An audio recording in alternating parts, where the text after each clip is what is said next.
Hello, everyone, and welcome to a new episode of Wrestling with Memories. I am your host, Fash, and as ever, I'm joined by a very green-looking Wax, the Brain Hussein. How are you, Wax? I'm very well, feeling much better than those zombies were on WrestleMania Backlash. Well, you're going to feel a little bit worse because I got something to tell you. She was mine before she was yours. But before we jump into that, you can shake your head all. You can keep saying untrue, untrue, untrue, but I'm telling you, she was mine before she was yours. But you can probably guess from that if you're an old school fan what we're going to talk about today. It's the historic storyline between the Macho Man Randy Savage, Ric Flair, and Elizabeth. And as you know, Wax loves everything linked to the Macho Man and more so Elizabeth. So I know you've been excited about Oh, talking definitely. about this one. As I mentioned, this is my favorite wrestling pairing of all time with Macho Man and Elizabeth. I don't think Even more so than Sable and Mark Marrow?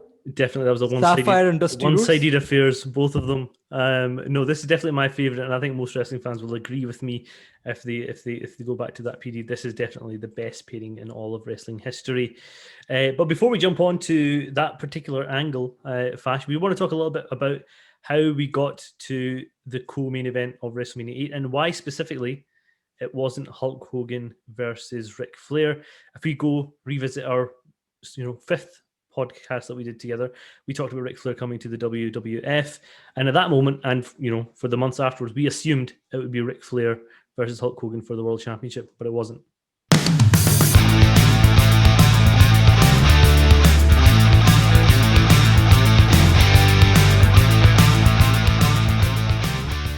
Yeah, as you say, I mean, you go back to our episode 5, it was all about Ric Flair coming to the WWF, and hardcore fans at the time, like we are today and our listeners and viewers are, they were salivating at the prospect of the man who was the main flag holder of the NW, Ric Flair, taking on the man that took wrestling to new heights in the WWF, Hulk Hogan, taking each other on, champion versus champion.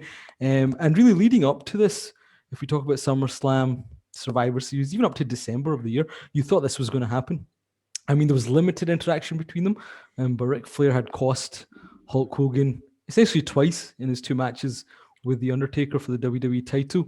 But then we get to the Royal Rumble, and there's some mixing about of things. Sid's suddenly involved in an angle with Hulk Hogan, and by the time you hit Saturday night's main event, we know post that they change it into a double main event. So we're going to get Hogan versus Sid, and now the Macho Man is going to challenge Ric Flair. So yeah, what were the reasons here? I mean, several have been discussed over the years, and I don't think we've really got a definitive answer.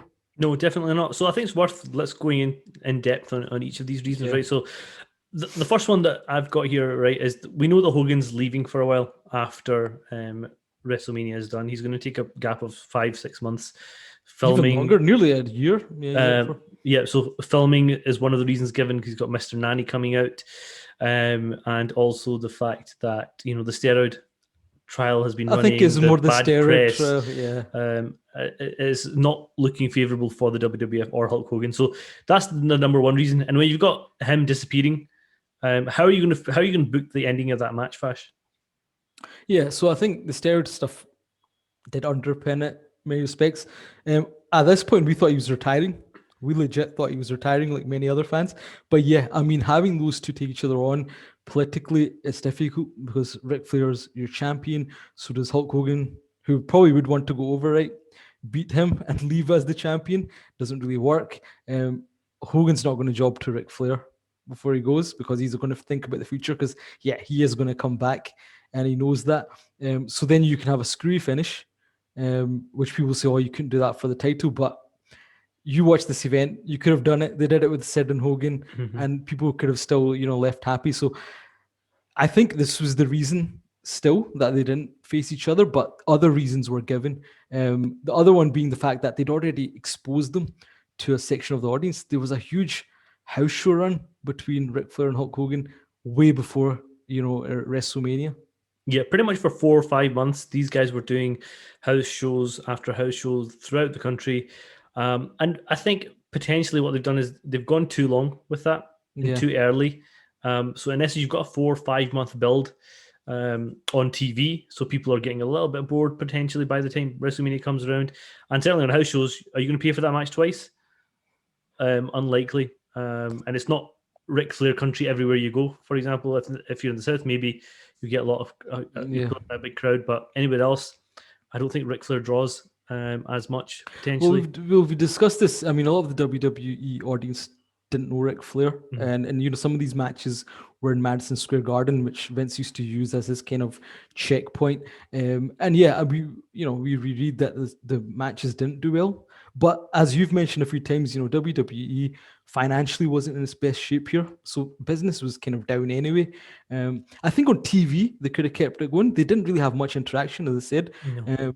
The house show circuit used to be very different. I mean, we've discussed this where there's various house show feuds going on, but television's different. I think they could have stretched it all the way, and especially with Ric Flair winning the Royal Rumble, right? He's a champion now. So there just was a lack of appetite. Vince lost confidence in it to a degree as well. So we're talking about the politics of Hogan leaving, but I think the house show run might have put him off a little bit. Still seems a little bit weird. Maybe the chemistry we've heard between them in those matches wasn't great either. So maybe he wasn't confident in what we'd get. And then there's the Sid factor as well. And I know you hate it when I bring up Sid, but he'd signed a huge contract, and there's rumors that he was promised a main event at WrestleMania, and obviously Ric Flair was signed after.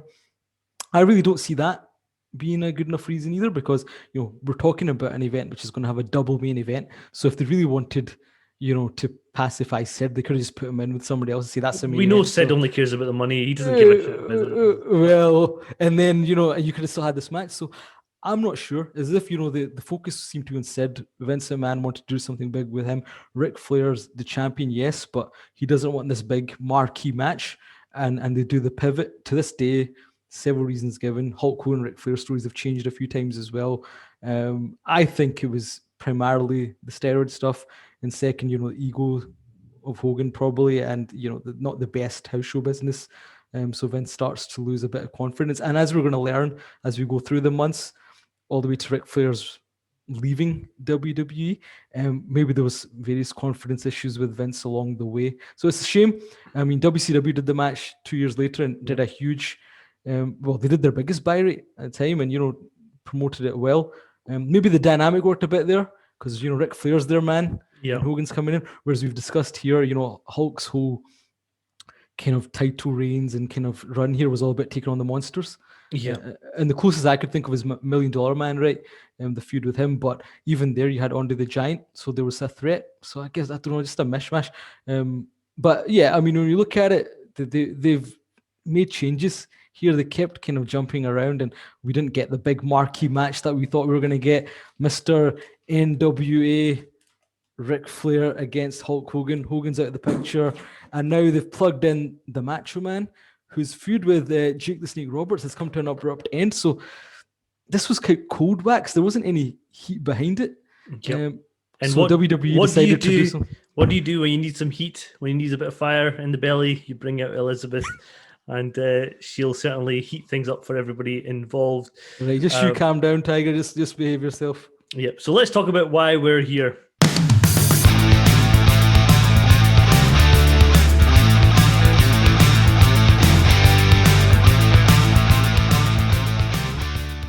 So we're going to mention that show again, Wax Saturday night's main event. Macho Man defeats Jake the Snake Roberts. We thought this feud was going to go all the way up to WrestleMania and some sort of, kind of big ending to this feud, but no, it's been cut short because we're changing it up. And now Macho Man is announced as the number one contender against Ric Flair on an update by Mean Gene Okerlund. And as I said, a bit cold right now, but as you say, you want to heat it up, you bring Elizabeth in, and now we move into a storyline that you absolutely love to this day. Absolutely. When I think back to the early 90s, I think of two things, two angles. Jake versus Macho Man with the Snake, and also this particular angle with the Rick, Liz, and Macho Man.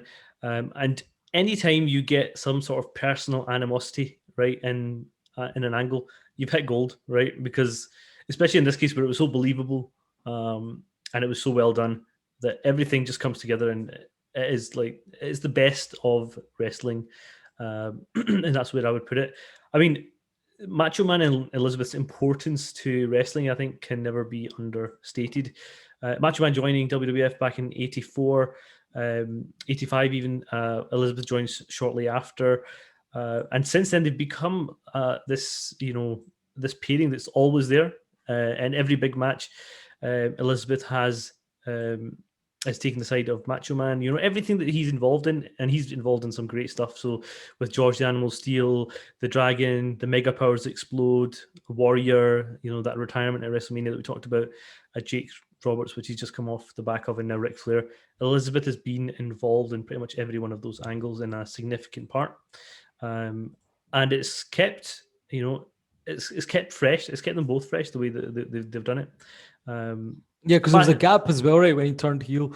But even then, Elizabeth's at WrestleMania 6 and things, she's in the crowd. So that separation worked because, as you say, that big angle there at WrestleMania 7 really took them to new heights. And then there was the whole wedding angle, which we've covered at SummerSlam 91 to really get people on board, even though they had been married since, I think, 84, 85. Yeah, so Fash, I know you always love having a dig at me about my love for Liz, but let's talk about your favorite Elizabeth moment in the WWF. That's a good question. I've not thought about that. And because we don't script this show, this kind of random stuff comes up and you've got to start thinking.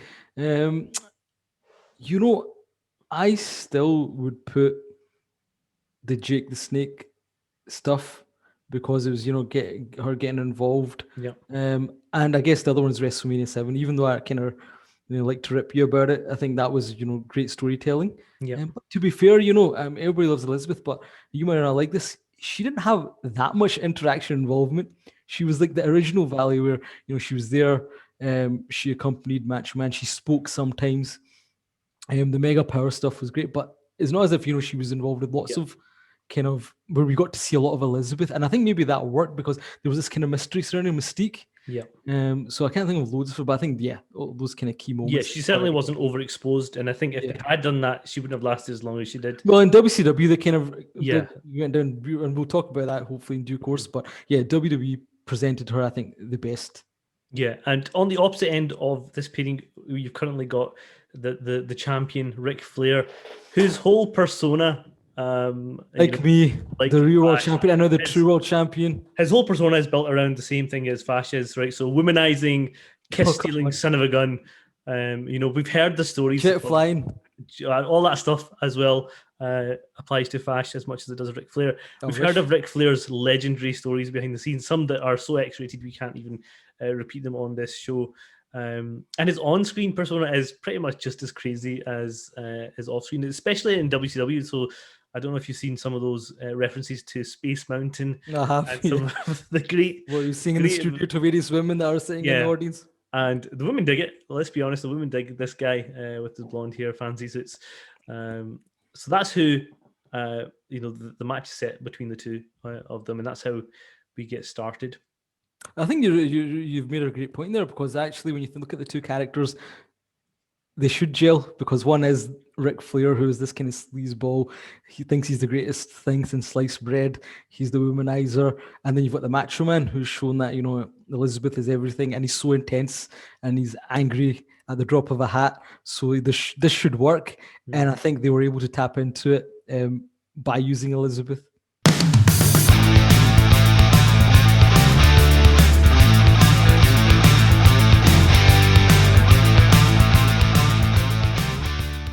So Wax, they've announced the match, and then we get some, promos from both sides, but they're a little bit cryptic. Ric Flair and Mr. Perfect both say they've got some information on the Macho Man, which will weaken him, but they're not really elaborating. So I'll let you take it from there.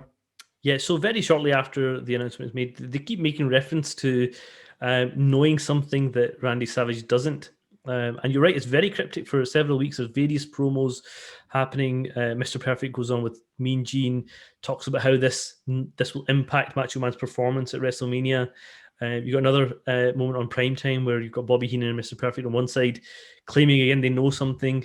And Vince and Gorilla just laugh at them, say you don't know anything other than the fact that Macho Man is going to beat Ric Flair at WrestleMania. And there's even like a moment where Mr. Perfect and Ric Flair do this thing in an empty auditorium. So various things. That was great. I mean, I think you talk about that, but the auditorium thing, right? This is a couple of weeks before WrestleMania. Yeah. But this is after they've made the announcement of what they've got, right? So maybe we talk about that bit first. So the point being, there was just so many promos flying around at this time. And I think we talked about this before. Every week, there's like 2 or 3 different promos from each person, covering what's going on. And very much the build is coming from Ric Flair's side at this moment. Because it's all coming. All of this heat is coming from him. He's trying to play mind games, or he's got something in his pocket. Yeah. And it's finally revealed a few weeks in, after Mean Gene decides to do some digging and does some investigating. He turns up at Ric Flair's dressing room, walks in on Ric Flair and Mr. Perfect, and Flair has a preview copy of the WWF magazine in his hands. Actually, I've got to say some great advertising for the magazine, because It was brilliant. if you didn't already buy it, you probably thought, I need to go out and buy this issue when it comes out.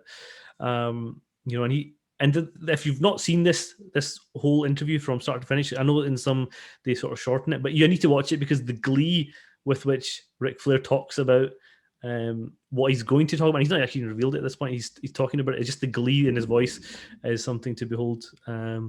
But he eventually opens up the magazine to the middle spread, and it's a picture of Ric Flair and Elizabeth poolside, and another smaller picture of them both in the living room. And basically he's saying, she was mine before she was yours, Randy Savage. She was with me for all this period, well before she was with you, and she was only with you because I dumped her.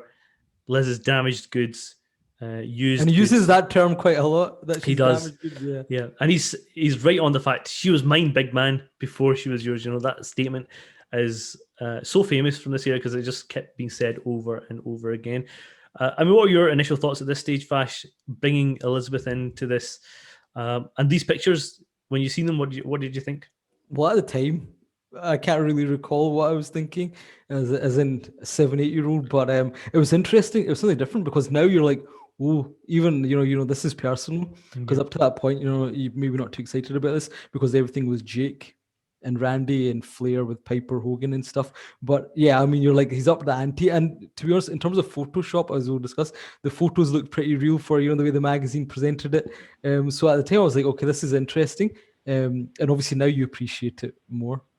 Yeah, so I mean, this stands out to me because I remember one of these promos. I was watching at your house, and I remember this vividly. It was on TV, and we've seen some of these pictures being replayed. I think it must have been a segment from Mean Gene. But this was followed by another segment where there's a sit-down interview between Vince McMahon and Ric Flair. And Vince calls the information filth. He goes, it's despicable from Ric Flair. How dare he bring this up? He's trying to break a marriage, not win a match here. And, Ric Flair just plays it off. He shows some more pictures of himself and Rick. And Elizabeth.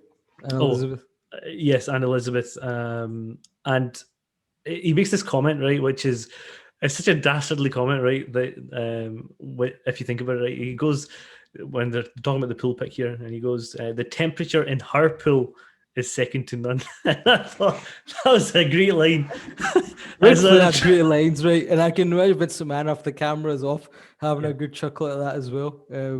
But yeah, I mean, nobody played it better than Rick when it came to this. Right, take a pause there, because I think somebody's turned up on my door. Right, no worries. Hey everyone, no, we've not had gimmick changes in the last 2 seconds. This has been our most doomed episode, Wax. Let's give everyone a peek behind the curtain here. So we were recording this, we did about 20 minutes and realized that you hadn't pressed the record button. So then that was one thing that came in the way. Then we restarted, we're in a really good flow, and suddenly Wax's doorbell goes. It's one of our common friends. He shows up because once again, Wax has not managed his evening properly. And that meant that we had to stop there. So we are now back better than ever, and we're going to take this forward. Do you envisage anything else going wrong now, Wax? I say it just seems like a really doomed episode so far. Who knows, Fash? Anything could happen in this household and yours. As Vince McMahon said, anything can happen in the World Wrestling Federation. Exactly. And I guess anything can happen on Wrestling with Memories. So let's now, we're reinvigorated, we had a night's sleep, and let's get going.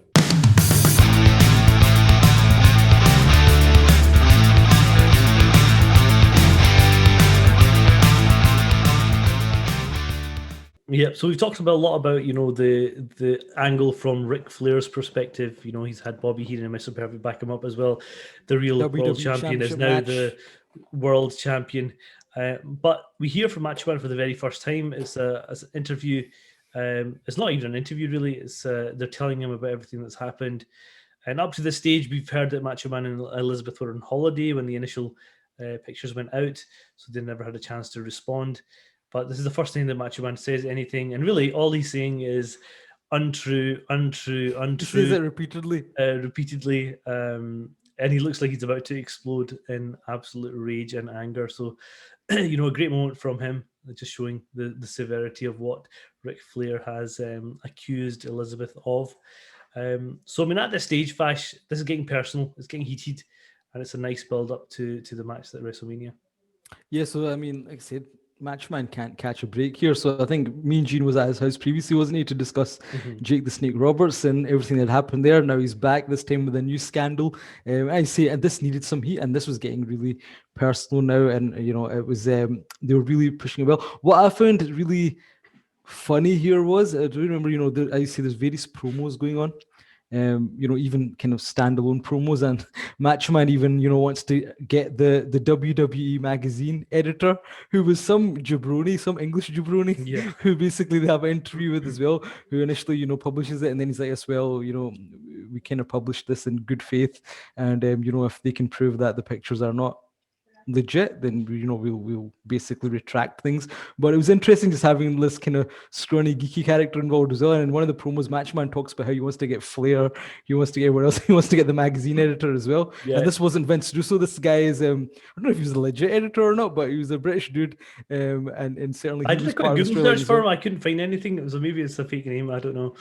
You'd think so, because it was like I say, a British guy. So unless he was there being the legit editor, it was probably just some guy they got. But it was quite funny that Randy Savage wanted a piece of him as well for kind of essentially buying the lies as he saw it and then promoting them to the whole world.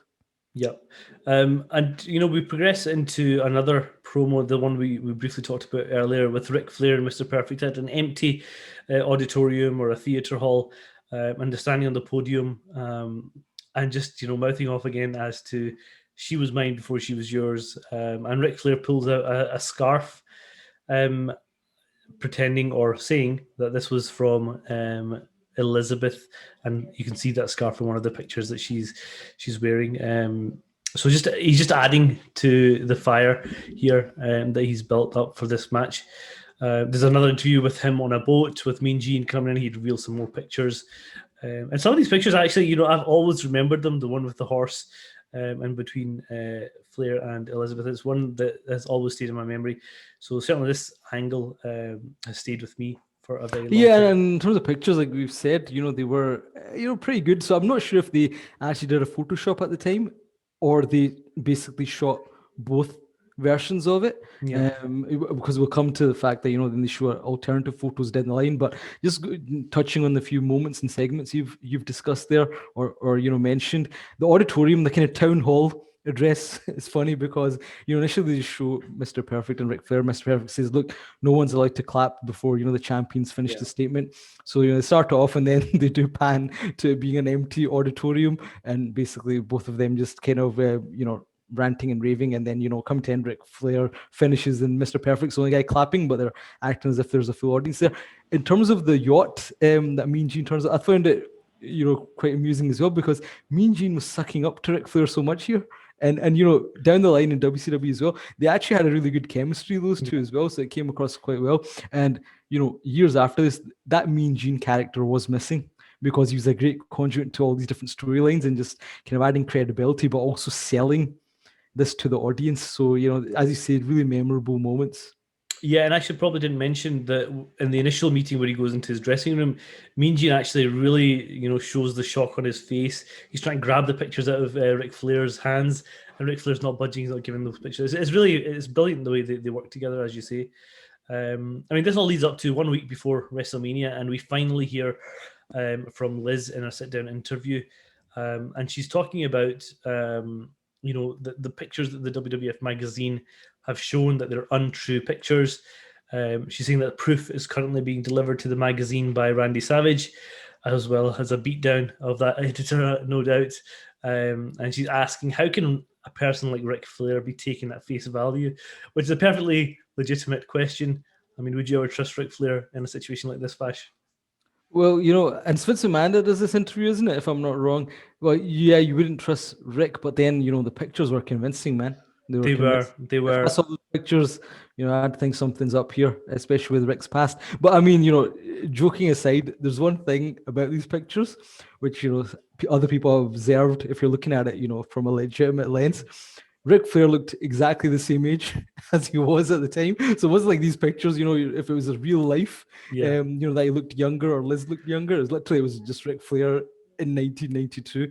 But of course, nobody had time to go into things so granularly and really Yeah. challenge them at that point. Yeah, we don't actually get to see the real pictures until after WrestleMania. We'll talk about that briefly. Just before WrestleMania, Mean Gene catches up with Ric Flair and Mr. Perfect on a runway as they're about to getting on or getting off their private airplane.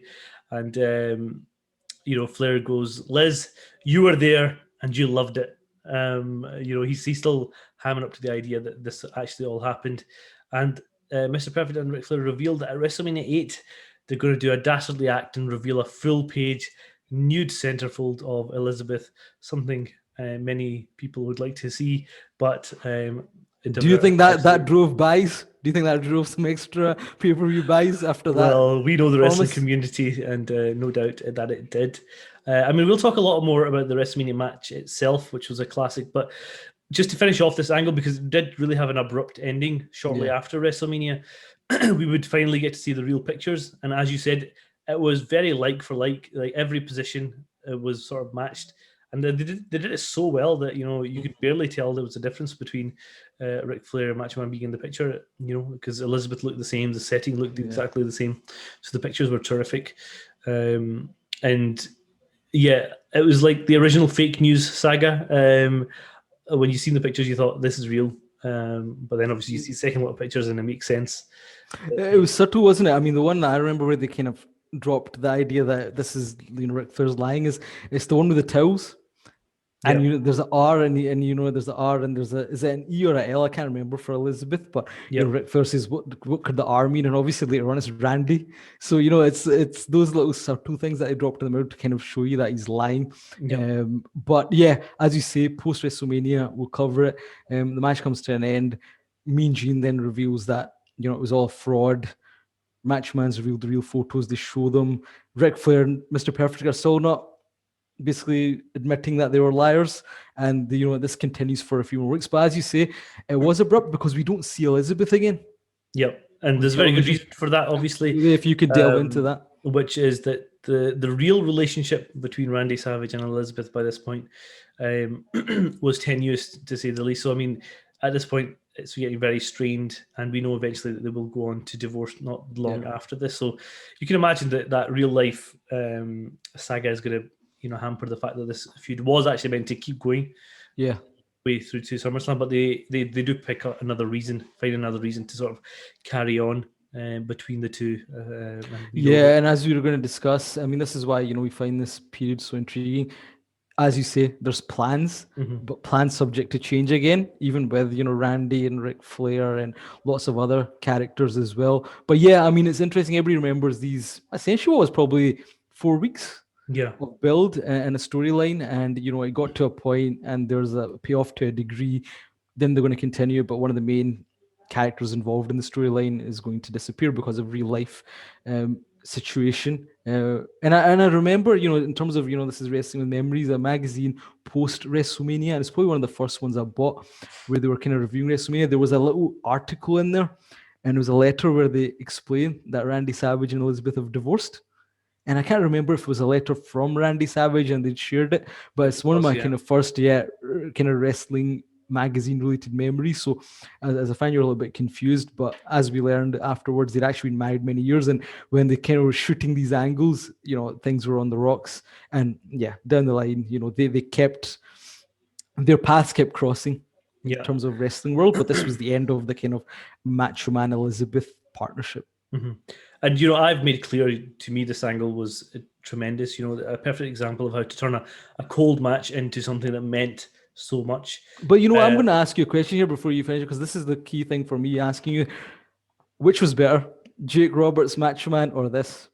Which is? And you were going to ask me this, and I did think about it, and I think if one had a standout moment, it was the snake bite on Randy Savage. But this angle I thought actually had a meaning to it. Whereas, Jake got involved with Macho Man and Elizabeth for no real reason. If you think back to it, there wasn't really a valid reason for him to start doing what he was doing. He was just going crazy. So I actually enjoyed this overall more. But the thing that I didn't like for both was I don't think they got the right ending. Yeah, Like, both of them obviously, backed. they really quickly finished the Jake, Snake, and Randy Savage thing at Saturday night's main event and pushed that into this. And then this really didn't get the right ending to the Elizabeth angle because of what we just talked about. But I think both, within a few months of each other, were just standout for the time. Personally, my opinion is the Jake Roberts Matchman angle was better. As you say, it was out of necessity because the Ultimate Warrior left, but Yep. it was very personal and across the line. I take your point that this was more personal in the sense that they used Elizabeth. But if we're going to look at logic, because we're always looking at things from our 7-8 year old eyes, and to now is Ric Flair's been in the WWE for several months now. He's not even acknowledged Macho Man really. So if something was going on, a storyline, it was certainly something that they just started. Well, and, he was protecting the honor of Elizabeth, and he was protecting the honor, and I guess you could say Ric Flair had thought, okay, I'm going to take on Randy Savage. Let's give it some kayfabe. You're saying, so let's give it some of our own interpretation here. So you're saying, Randy's going to protect the honor of Elizabeth, and maybe from Ric Flair's perspective, it's he's expecting to take on Hulk Hogan. He's not going to now. Randy Savage is a dangerous opponent, and therefore he's trying to use something against him. So he's made up a story, and that's where the audience should have clicked onto things because they hadn't really interacted before this time. So we should have all have seen Ric Flair's treachery and his lies, but part of us liked the storyline, and as I said, a lot of fans probably bought the pay-per-view hoping for a big centerfold at some point during the event. So Fash, let's pretend, right, that WrestleMania 8 is upcoming, and it's our decision. We're about to decide whether we're going to buy that pay-per-view or not. Based on what we've talked about the Hulk Sid match, we've talked about the other things that are going on, the IC title, HBK, the tag team division, and now we've talked about this Macho Man and Ric Flair match that's upcoming. Surely it's a buy this WrestleMania, you think? Absolutely agree with you. I mean, at that time we were, like I say, in the start of really blowing up as wrestling fans. But yeah, I think when you look at the card at that point, you had all the big stars. Now they've added the carrot of it's Hulk Hogan's last match. Potentially, you've got the Ric Flair Macho Man issue, the Undertaker's turned face, babyface match, Bret Hart, Roddy Piper. There was so much going on that I think, you would definitely buy WrestleMania 8. And after, as we said, the tail end of 91, some poor events, Royal 92 was really good for that match. And I think, geared up for this WrestleMania as well, you would buy it. And that's what we're going to do. We're going to jump onto the WWE Network over the next week and rewatch WrestleMania 8 and come back with an episode just focused on that particular main event. Fash, anything else that you want to... Yeah, I think, we've been saying for several weeks, you and I, that, we were going to give some shout outs to some of our supporters, and we always don't get enough time because we always overrun, but since we've started this, we've had a lot of support on Instagram, for example, and other social media and messages, and people just giving their support. So I think I've been monitoring, there's certain people that always engage with us on social media or in general, and I just thought it'd be nice to give a shout out to some of our fellow wrestling fans and supporters. So I'm just going to run through some names if you don't mind, Wax. Now I'm definitely going to miss out some, so this is just a really selection, but there's many more, but I was kind of looking at who's really been interacting the most since day one, and just wanted to thank some people. So, and apologies if I get some of these names wrong, because I know a few of you who didn't know we were doing this, but the majority are people that we don't know, but we're all linked together as wrestling fans, right? So the names that I'm going to give a shout out to and say a thank you to are Jared Shughart, Dalton Threet, Andrew Starkey, Imran Hussein, no relation to you, Graham Jenkins, Dave Constable, Mark Duff, Mushi, Steffi, Morad, the Scouse Collector, Graham Robinson, Kieran, Iram, Fazila, Mobeen, Zubi, and I'm sure there's many more. I think you might have a couple of names as well that I've said things to you, but we'll keep giving out the shout outs as we develop the show. And down the line, we keep seeing this, as we move forward, we'd love to have some fans join us to share their memories. Certainly, I think that would really add to the show, Fash. And as you say, thank you very much for following us so far. Keep going. We've got lots to cover this show ending anytime soon. But can I just say, you're having an absolute nightmare on Twitter, I'm noticing, and you're making a lot of tweets in both of our names, which I don't agree with some of them, but we're just trying to get some traction, but the Twitter universe, it's yeah, you're too heelish on Twitter. It's a hard market. And I guess, just in terms of what we're going to do next, Wax, you've mentioned WrestleMania VIII, but we also done a poll where we asked, 2021 is quite an important year because it's the 25th anniversary of when, the NWO was incepted, and of course Austin 316 down the line. Lots of things happened in 86. So we done a poll asking, should we do a bonus episode on Scott Hall's first appearance on Nitro, which was the 27th of May 1996, and we got a really strong response. People voting that we should, so we're going to fit in that as well in the coming days to align it with that anniversary. So I'm looking forward to that. Kind of break the timeline, which you and I like doing. We've done it only a couple of times so far around the WrestleMania period, but we're going to do more of those. So I'm looking forward to discussing what ended up being one of the most pivotal angles and appearances in wrestling history. Definitely, I'm looking forward to it. But I think we can sign off for now. Thanks very much for listening. He's Fash, I'm Wax, and this has been Wrestling with Memories.